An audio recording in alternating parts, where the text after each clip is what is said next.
биздин кыргыз мекендештер Россиянын аймагынан үй алып жатышат. Кечи недвижимость агенттиги кандай кызматтарды көрсөтөт? Кандай мекендештерибиз үй ала албай калат?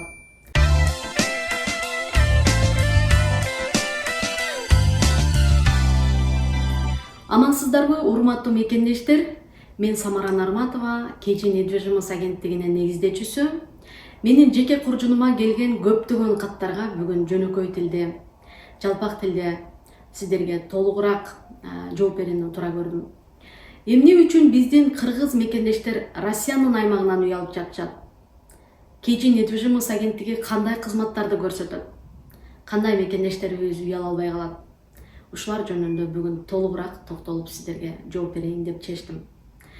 Эмне үчүн биздин кыргызстандык мекендештер Россиянын аймагынан үй алып жатат? Себеби Россиянын аймагына келип, акча табып, ушул жакта иштеп, өзүбүздүн бир максаттарыбызды ишке ашыруу менен бул жака келип, жылдар, 10 жылдарга айланып кетип атат, өзүңүздөр билгендей.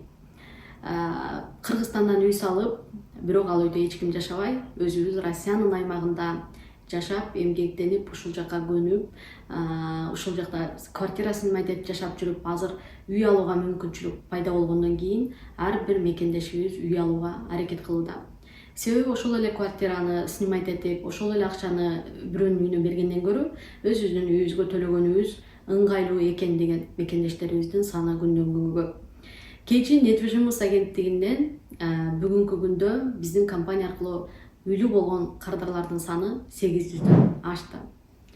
Билесиздерби, мекендештер, үй алат десе эле баардыгыңыздар оп-оңой, жеп-жеңил, компанияга кайрылсак эле үйлүү болобуз деп ойлоп калбаңыздар. Ар бир жумуштун өзүнө жараша кыйынчылыктары болот. Сиздин үй алуу үчүн документтериңиз так болушу шарт. Эч кандай Россиянын аймагынан микрозайм албашыңыз керек. Эгер алган болсоңуз дагы убагында төлөбөгөн болсоңуз, сиздин кредиттик тарыхыңыз бузулса, эч бир компания сизге жардам көрсөтө албайт.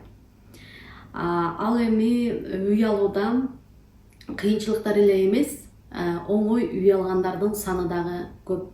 Себеби алардын документи так, иштеген жумушу официалдуу түрдө иштешет. Ошондуктан үй алууда эч кандай кыйынчылыктар жаралбайт. Азыр биздин мекендештерибиздин көбү экран артында туруп ойлонуп атышса керек. Россиядан үй алсак бизге кандай пайдасы бар?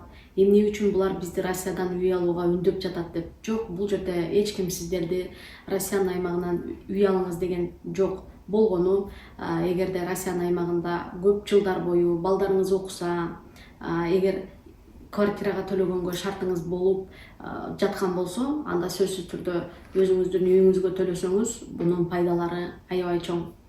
Кыргызстанда кыймылсыз мүлк алып, үй салып, үйдө эч ким жашабаса, ал жылдан жылга эскирип, баасы көтөрүлбөй эле түшөт десем жаңылышпайм. Россиянын аймагынан турак жай алган болсоңуз, баасы жылдан жылга көтөрүлүүдө.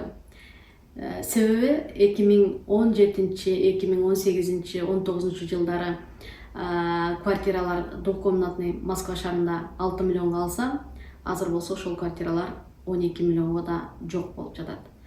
Андыктан өзүңүздөр ойлоп көрүңүздөр, сиз 3-4 жыл, 5 жыл, 6 жыл аралыгында ипотека алып төлөсөңүз, үйүңүздүн баасы 2 эсеге көтөрүлүп жатпайбы? Ошол сизге эң пайдалуу деп ойлойм. Ал эми экинчи момент болсо, бул үй алып, ошол баягы жылдап акчасын чогулта албаган мекендештерибиз үчүн сонун мүмкүнчүлүк болуп жатат. Себеби ипотека алгандан кийин ошол ачылган шот как сиздин накопительный шотуңуз болуп калат. Себеби сиз ал жака канчалык көп акча салсаңыз, ошол акчаңыз ар ай сайын чогулуп отуруп, эгер 3-4 жылдан кийин, 5 жылдан кийин Кыргызстанга кетем десеңиз, үйүңүздү сатсаңыз, ошол акчаңызды жаныңызга алып кетесиз. Ошол эле учурда банк сизге процент менен берет. Процентти төлөбөй кетүү үчүн сиз ар ай сайын досрочный погашение кылып, көбүрөөктөн салганга аракет кылышыңыз керек. Эмне үчүн доходуңа карап, тапкан акчаңа карап үй ал деп кардарларды туура маалымат бергенге аракет кылабыз. Себеби үй алгандан кийин ар ай сайын эле төлөп, ипотеканы төлөп жүрсөңүздөр, сиздерге невыгодно.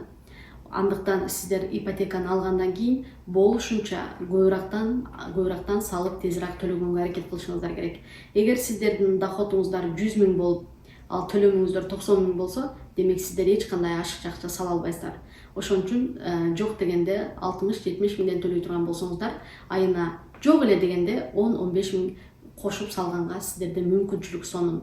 Эгер сиз 15 миң салсаңыз, 100 миңден ашык эконом кыласыз. Ошондуктан ипотекаларда сөзсүз тактап маалыматты андан кийин үй алсаңыздар болот. Кейчи недвижимость агенттиги кандай кызматтарды көрсөтөт? Кейчи недвижимость агенттигине азыр Россиянын көптөгөн шаарларынан кайрылып, биздин компания аркылуу үй алгандардын саны күндөн күнгө көбөйүүдө. Бизге ишеним артып, кайрылып жаткан мекендештерге дагы бир терең ыраазычылык билдирем. Биз сиздердин ар дайым ишеничиңиздерди актаганга аракет кылып келебиз. Кейчи недвижимость агенттиги биздин компанияга кайрылган кардарлардын документин тактоодон баштап, үйдүн ачкычын алганга чейин кызмат көрсөтөт. Үйдүн ачкычын алганда дагы барып, автопром передачага кол койдуруп, бардык үйдө калтыруучу эмеректерди тактап, кардардын колуна ачкычын берип, куттуктап келет. Ага чейинки кыйынчылыктарды чогуу кардар менен бирге басып өтөбүз. Кейчи недвижимость агенттиги сиздер кайрылган күндөн баштап документтерди чогултуп, госуслуга ачып, банкка одобренияга кетирип, одобрение алгандан кийин сиздерге үй табууга жардам көрсөтөт. Үй табууга жардам көрсөтүп, андан кийин үйдүн документтерин биздин компаниянын юристи текшерет, страховой компаниянын юристи текшерет, банктын юристи текшерет. Андан кийин биз сиздерди сделкага чакырабыз. Сделкаңыздарга сөзсүз биздин сотрудниктер барып, сделкаңыздарды мыкты деңгээлде өткөрүп берет.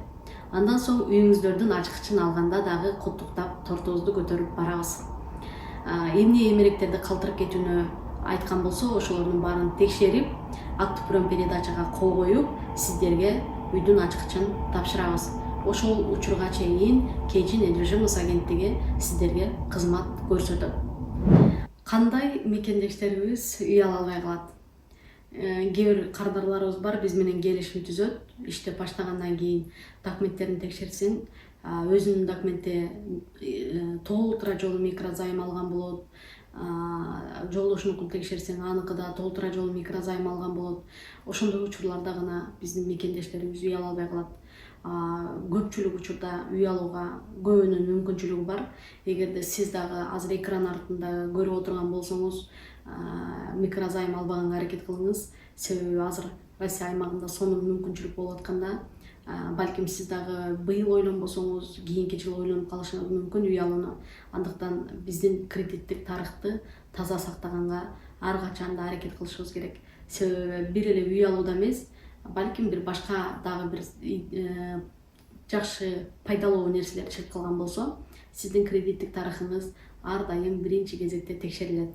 Андыктан бардыгыңыздарга жакшы бирөөгө алып берсеңиздер, өзүңүздөр ошону контроль кылып, биздин кардарлардын ичинде эң сонун бир сөз бар. Бул тууганым алып бердим эле, таанышым алып бердим эле, анан ал төлөбөй коюптур деген.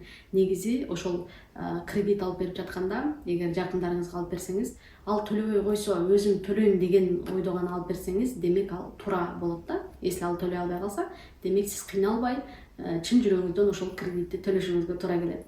Эгерде сиз ал адамга ишенбесеңиз, если сиздин бир кандайдыр бир сомненияңыз болсо, лучше эч кимге кредит алып бербегениңиз жакшы. Себеби сиз ага тарынып, ага өчөшүп төлөбөй койгонуңуз менен сиздин өзүңүздүн кредиттик тарыхыңыз бузулуп жатпайбы? Андыктан алып берерден алдын сөзсүз түрдө ойлонуп көрүүнү сунуштап кетмек элем. Эгер видео сиздерге жаккан болсо, менин YouTube каналыма катталып коюуну унутпаңыздар. Алдыда дагы сонун видеолорду тартканга аракет кылам. Кыймылсыз мүлк негизи аябай жакшы. Кайсыл жерде болбосун, биздин кыргыздар үйлүү болсун. Биздин кыргыздардын үйлөрү бардык мамлекеттерде бар, өзүңүздөр билгендей. Дубайда дагы биздин сонун мекендештерибиз үй алган билесиздер. Андыктан бардыгыңыздарга жакшы маанай каалаймын. Жакшы ылыктарда көрүшкөнчө.